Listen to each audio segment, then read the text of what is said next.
Ney, por favor, explica pra gente por que surge a cárie, de onde ela vem, e as doenças gengivais e também o que são doenças periodontais. As cáries, elas são originárias de bactérias. Para você entender mais ou menos, a cárie é uma destruição, ela começa com uma destruição inicialmente do esmalte do dente, depois uma destruição da dentina, que é a parte mais abaixo do esmalte. E como é que ela começa? Como é que ele inicia essa cárie? Por exemplo, se você comeu algo doce, ou se você é adepto a coisas doces, ou mesmo ou se ingere muito carboidrato, o que acontece? O meio bucal ali ele vai se tornar ácido, tá? E apesar da saliva ela exercer uma função de neutralizar os ácidos, porque ela tem um efeito tampão, se você ingere constantemente, não escova com constância após cada alimentação, para remover aqueles ácidos eles vão permanecer ali, né? E com a ação das bactérias, né, toxinas das bactérias, esse esmalte, que é uma estrutura inorgânica, ela vai começar a ser destruída pelos ácidos. Então começa com uma destruição inicial, esses ácidos vão destruindo o esmalte e as bactérias elas vão penetrando.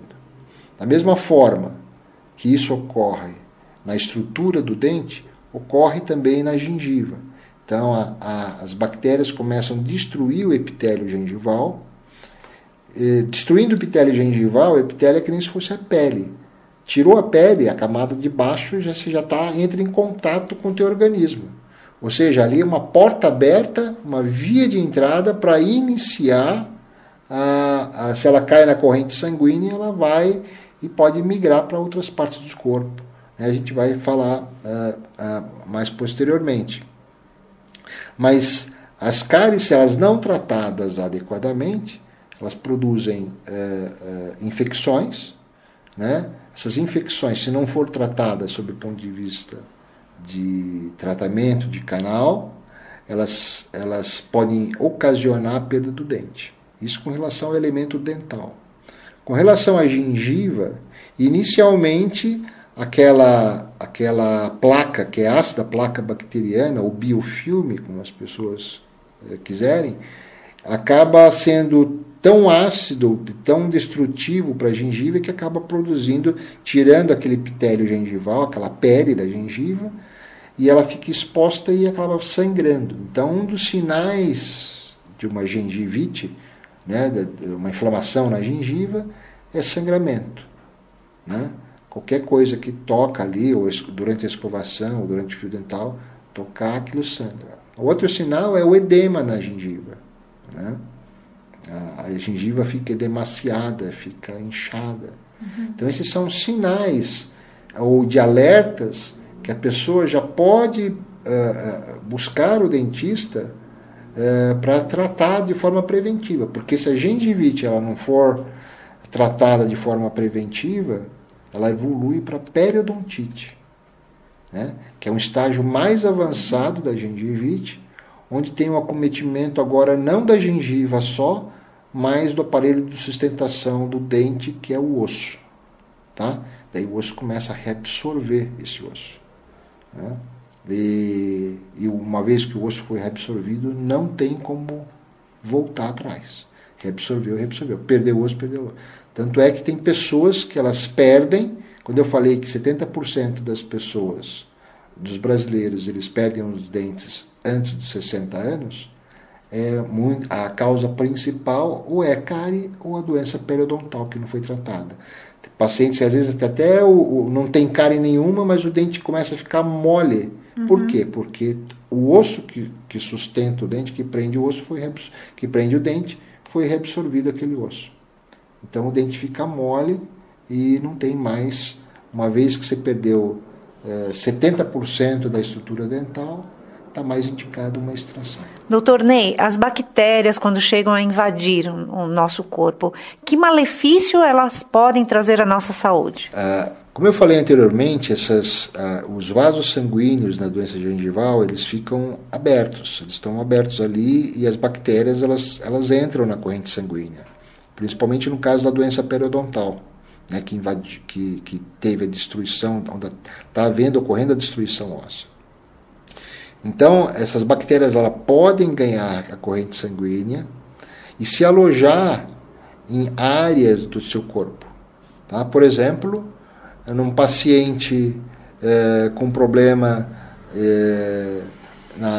na membrana que envolve o coração, o endocárdio, ela pode ocorrer uma endocardite bacteriana. Então, pacientes, quando eu falei anteriormente, quando o paciente chegava e eu pedi o histórico dele, paciente com histórico de doenças congênitas, né, ou seja, sopro, alguns tipos de sopro, alguns problemas nas válvulas cardíacas congênitos, esses pacientes a gente tem que cobrir eles com antibiótico antes de consultas invasivas, antes de cirurgias, antes de fazer uma raspagem para remoção de tártaro. Então eu tenho que cobrir ele com antibiótico anteriormente para que não ocorra uma endocardite bacteriana. E no caso da anestesia, doutor, quem tem problema cardíaco? Quem tem pressão arterial, existem hoje anestésicos sem adrenalina, né? E que são perfeitamente seguros, ok? Para gestantes também tem anestésicos específicos para gestante, para que não ocorra um problema na criança, mas nós vamos, de repente, estar falando um pouquinho mais depois dos cuidados com a gestante. Okay. Né?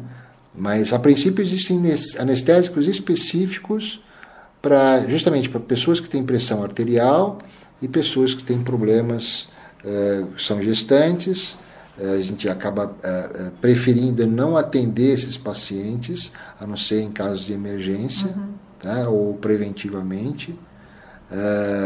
Mas existem anestésicos hoje perfeitamente seguros que a gente pode estar controlando todos esses problemas. Okay. Continuando ainda com relação às doenças, né? Quais são as outras possíveis doenças? Né? Uma delas é gastrite. Tá? A gastrite, a rinite, a pneumonia, porque essas são bactérias. A língua é um dos músculos do nosso organismo que acumula uma quantidade de bactérias muito grande. Uma das partes preventivas da nossa clínica é orientar os pacientes a escovarem a língua. Não com escova, mas com raspador de língua. Existem raspadores de língua que você tira. Então, aquela coisa branca que sai da língua, a gente chama de saburra. Aquilo ali pode entrar na orofaringe, na laringe, tá certo? Ou mesmo você engolir para o trato gastrointestinal. Isso aí acaba trazendo problemas de gastrite, às vezes de rinite, bactérias indo para o pulmão. Hoje nos hospitais, nas UTIs dos hospitais, existem periodontistas, por exemplo, para cuidar da parte de saúde bucal dos pacientes em UTI. Por quê? Porque os casos de infecção secundária é muito grande. Olha que coisa. Por causa dessas bactérias, por causa de uma boca que não está saudável sob o ponto de vista de um índice baixo de bactérias. Existe bactérias, às vezes uma quantidade de bactérias muito grandes, bactérias oportunistas que acabam trazendo infecções para esses pacientes que estão em UTI.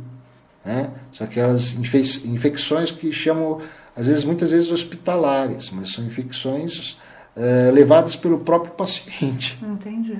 Então hoje existem periodontistas, dentistas nos hospitais que vão cuidar da diminuição desse índice de bactéria na boca desses pacientes para que não ocorra essas doenças ou outros tipos de doença.